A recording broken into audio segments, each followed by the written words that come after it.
রাজ্যে বাড়ছে আরএসএস, তাই কৈশোরকে ছুঁতে চায় সিপিএম। তৃণমূল নয়, আরএসএস বিজেপি হচ্ছে মূল শত্রু, এই কথা কিন্তু এর আগেও বারবার বামেরা বলেছেন।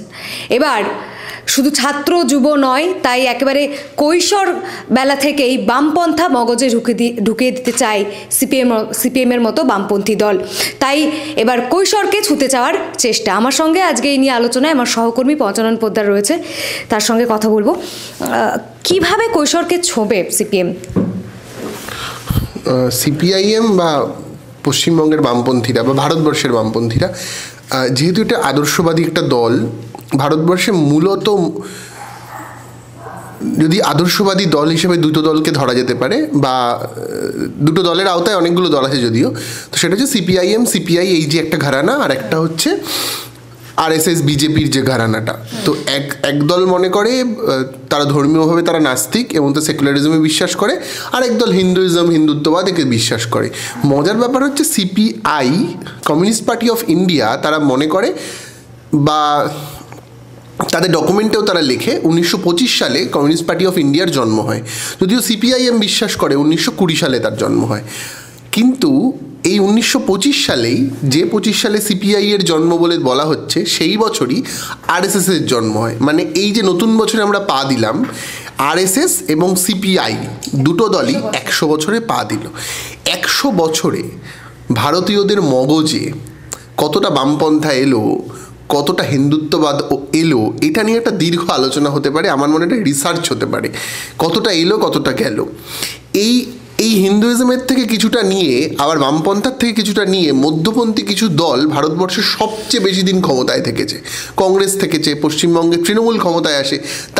তারা আজকে মমতা বন্দ্যোপাধ্যায়ের দল তৈরির আগে থেকেই, মানে যবে থেকে দল তৈরি হচ্ছে বা তৃণমূলের সবে শুরু হলো, আমরা দেখেছিলাম বিজেপির সাথে জোট করেছিল, আর লালকৃষ্ণ আডবাণীর সাথে মমতা বন্দ্যোপাধ্যায়ের ভীষণ ঘনিষ্ঠতা ছিল। অনেকে মনে করেন টিএমসি নামটা পেতে লালকৃষ্ণ আডবাণী মমতা বন্দ্যোপাধ্যায়কে সহযোগিতা করেছিল নির্বাচন কমিশনের ব্যাপার স্যাপারের ক্ষেত্রে।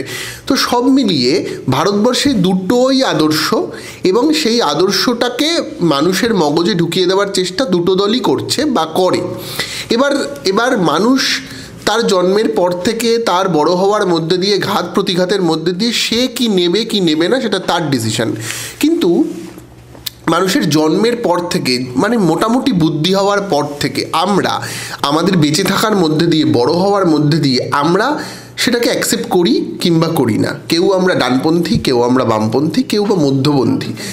কিন্তু আলটিমেটলি এটাই বেসিক ফিলোসফি ভারতবর্ষের মানুষের, অন্তত রাজনৈতিকভাবে বা সামাজিকভাবেও কিছুটা। এবার এই দুটো দলই তো চাইছে। এবার আমরা দেখেছি 2014 পরবর্তী সময় থেকে, রেদার বাবরি মসজিদ ভাঙা ওই সময়টার পর থেকে ভারতবর্ষে ডানপন্থী যারা, মানে যারা হিন্দুত্ববাদে বিশ্বাসী, এই আরএসএস বিজেপি বজরং দল বা এই যে ব্যাপারটা, এরা চাইছে একদম ছোটোবেলা থেকে মানুষের মগজে হিন্দুত্ববাদের ভাবনা চিন্তা মাথায় ঢুকিয়ে দিতে। তারা মনে করবে ভারতবর্ষ হিন্দুদের দেশ। তারা মনে করবে যে হিন্দুদের পতাকা হবে তিরঙ্গা নয়, হিন্দুদের পতাকা হবে ত্রিকোণা, একটা গেরুয়া রঙের পতাকা হবে। তারা রামকে পৃথিবীর শ্রেষ্ঠ পুরুষ বা মানুষ হিসাবে দেখবে। এই যে আরএসএস এর ভগবান, কিন্তু রামকে বলা হয় পুরুষ শ্রেষ্ঠ, ঠিক আছে। এবং সবচেয়ে অসুবিধের জায়গা ভারতবর্ষের মানুষের ক্ষেত্রে আমার মনে হয়, যারা গান্ধী, যারা আম্বেদকরে বিশ্বাস করে এই দেশটা তৈরি হয়েছে, তাদের মধ্যে ঢুকিয়ে দেওয়ার তাদের একটা বড় চেষ্টা হচ্ছে মনু সংহিতা। মনু যেভাবে সমাজকে নিয়ে ভাবনা চিন্তা করে গেছে সেটাকে ঢুকিয়ে দিতে।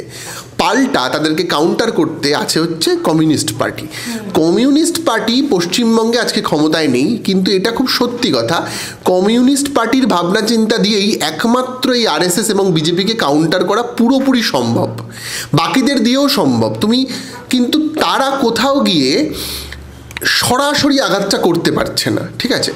এই যে আজকে কিশোর বাহিনীর কথা বলে তুমি শুরুটা করলে, কারণ আরএসএস যেহেতু সেই একদম ছোটোবেলা থেকে, তুমি যে উত্তরপ্রদেশ বা কাউবেল্ট পলিটিক্স যেটাকে বলে, উত্তর ভারতের একটা বিরাট অংশ, তামিলনাড়ু, আজকে পশ্চিমবঙ্গের উত্তরবঙ্গে কিছু কিছু জায়গায় একদম ছোটোবেলা থেকে আরএসএসের যে সংঘের যে স্কুলগুলো, সেখানে হাফ প্যান্ট পরে সাদা জামা পরে একটা নিয়মানুবর্তিতার মধ্যে দিয়ে জীবনটাকে তৈরি করা, সকালবেলা প্রপার টাইমে ওঠো, ব্যায়াম করো, এই যে ব্যায়াম করাটা একেবারেই স্বামী বিবেকানন্দের ভাবনা থেকে ভারতীয়দের মনে এসছে।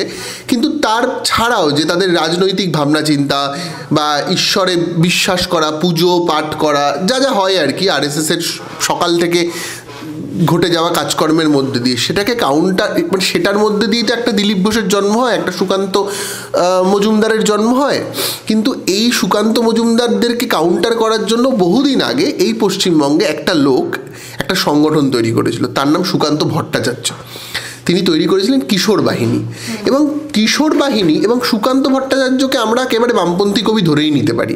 সুকান্ত ভট্টাচার্য সম্ভবত ভারতবর্ষের বা পশ্চিমবঙ্গের একমাত্র কবি যে সরাসরি রবীন্দ্রনাথকে কাউন্টার করে বলেছিল যে ক্ষুধার রাজ্যে পৃথিবী গদ্যময়, পূর্ণিমার চাঁদ যেন ঝলসানো রুটি।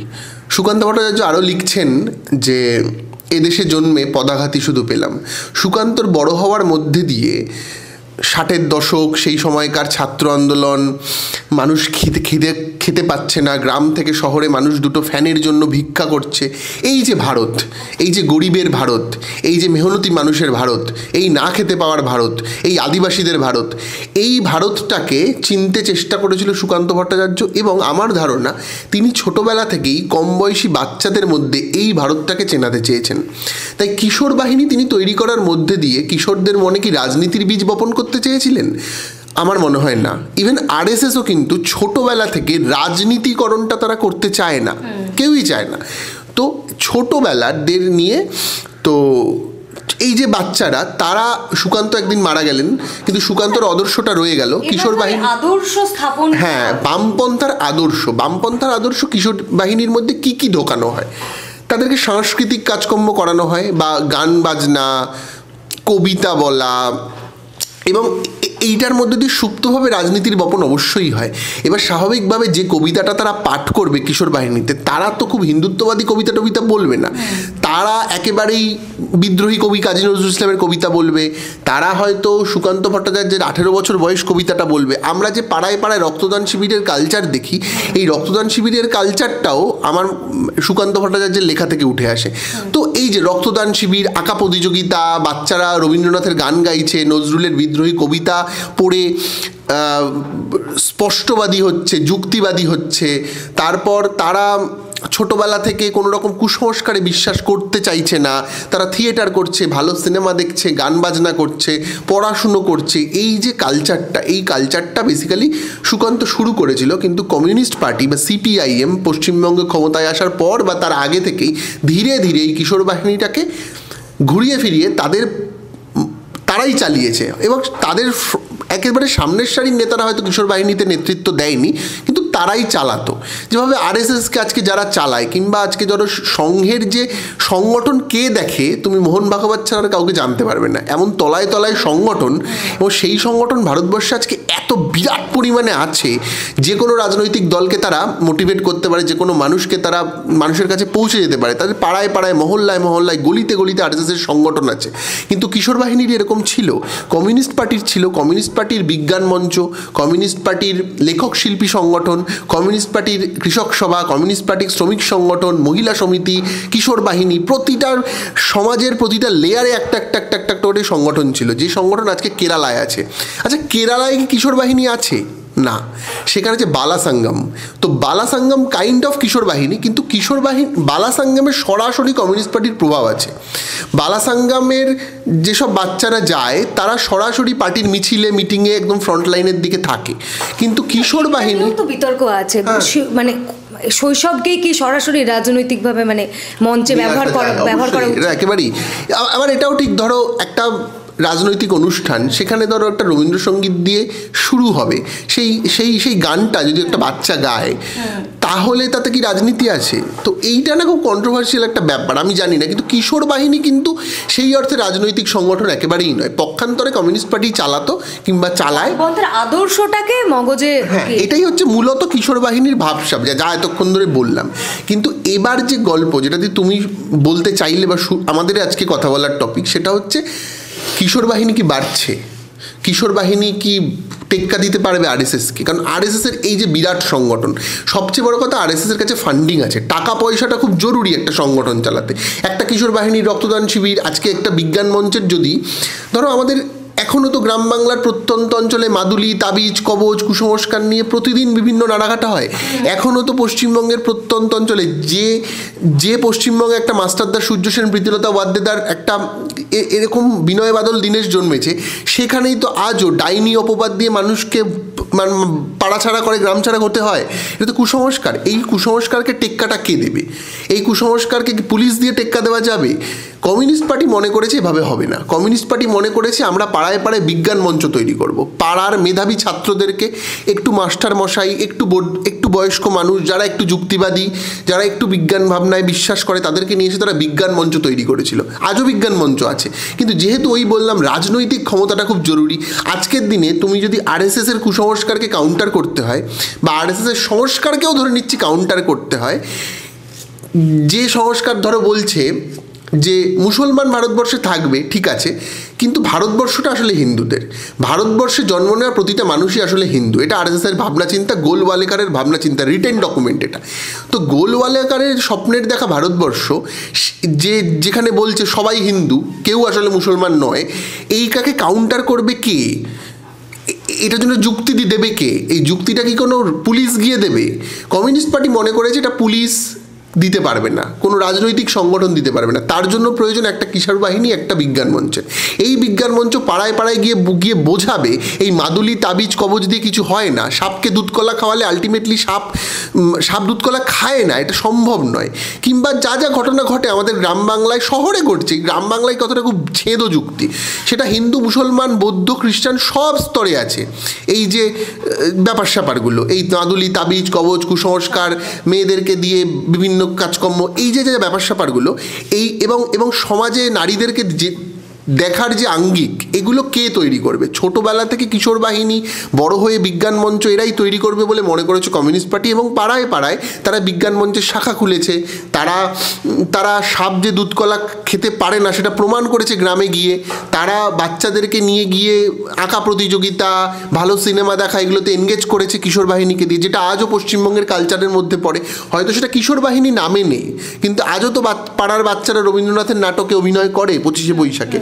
এই কালচারটা আসলে সেই সময় থেকেই বড় হয়েছে।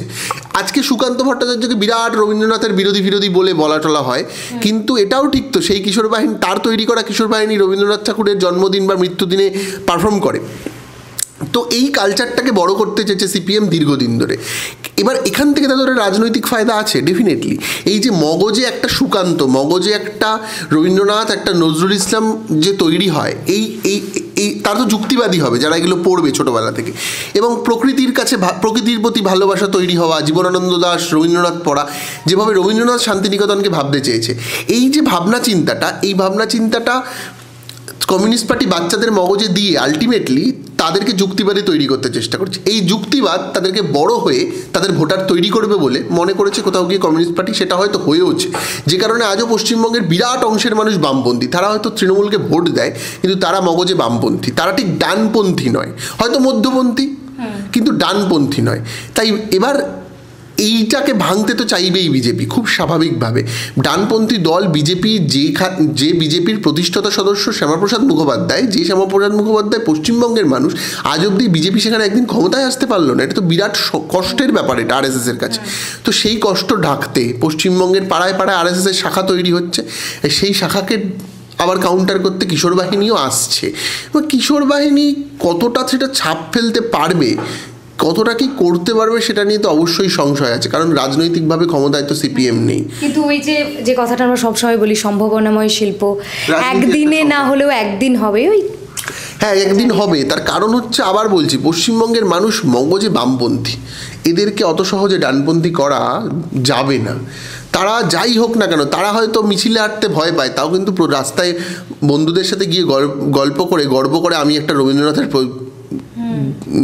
আমি যে রাজ্যে জন্মেছি, যে ভাষায় কথা বলি, সেখানে রবীন্দ্রনাথ, একটা মাস্টারদা সূর্য সেন জন্মেছে। তো এই যে গর্বটা, এই গর্ব থেকে তারা কিছুটা যুক্তিবাদী। বাঙালি অতটা কুসংস্কার মেনে চলে না। বাঙালির ধরো মহিলাদের সম্পর্কে দেখা আর উত্তর ভারতের মহিলাদের সম্পর্কে মানুষের দেখাটা একটু আলাদা। তো তো আমাদের এখানে অনেক রকম সমস্যা আছে, আমরা অনেক রকম কুসংস্কারে বিশ্বাস করি, আমরা হয়তো আজও জাতপাতে বিশ্বাস করি, যতটা দেখাই ততটা নই। আমরা হয়তো মানে সমাজে সবাইকে সমান স্তরে ভাবতে পারিনি এখনো পর্যন্ত, একই লেয়ারে ভাবতে পারিনি, কিন্তু তারপরেও আমরা তো বাকিদের থেকে এগিয়েছি, মানে অনেক ক্ষেত্রে তো এগিয়েছে বাঙালি। তো বাঙালি যে বাঙালি এই জায়গায় পৌঁছেছে, তারা কি হাফ প্যান্ট পরে হিটলারের স্টাইলে হাতটা এরকম উঁচু করে সকালবেলা ছোলা টোলা খেয়ে এটা করবে, নাকি সকালবেলা তারা চা খেতে খেতে আনন্দবাজার হাতে নিয়ে রাজনীতির চর্চা, শিল্পের চর্চা, সিনেমার চর্চা করবে, বা ইস্টবেঙ্গল মোহনবাগান নিয়ে আলোচনা করবে চা দোকানে? বাঙালি তো এটা, বাঙালি এটা করবে, মানে আমার সন্দেহ আছে মানে। কিন্তু এই বাঙালিকে আবার বলছি, যদি বামপন্থীরা কিশোর বাহিনীর মাধ্যমে বা বিজ্ঞান মঞ্চের মাধ্যমে নিয়ে আসতে পারে, ঘুরে দাঁড়াতে পারে, তারা যদি আরেকটু যুক্তিবাদী হয়, তাহলে বিরোধী যে ভোটটা আস্তে আস্তে হিন্দুত্ববাদী হচ্ছে পশ্চিমবঙ্গে, সেই হিন্দুত্ববাদের হাত থেকে রক্ষা করতে পারে এই কিশোর বাহিনী, বিজ্ঞান মঞ্চের মতো কিছু যুক্তিবাদী সংগঠনই বলে আমার মনে হয়। একদমই সময় বলবে সময়ের কথা, তার জন্য সেদিকেই নজর রাখতে হবে। আর আপনাদের চোখ থাকুক হাওয়ের পর্দায়। থিঙ্ক অল্টারনেটিভ, সার্চ হাও।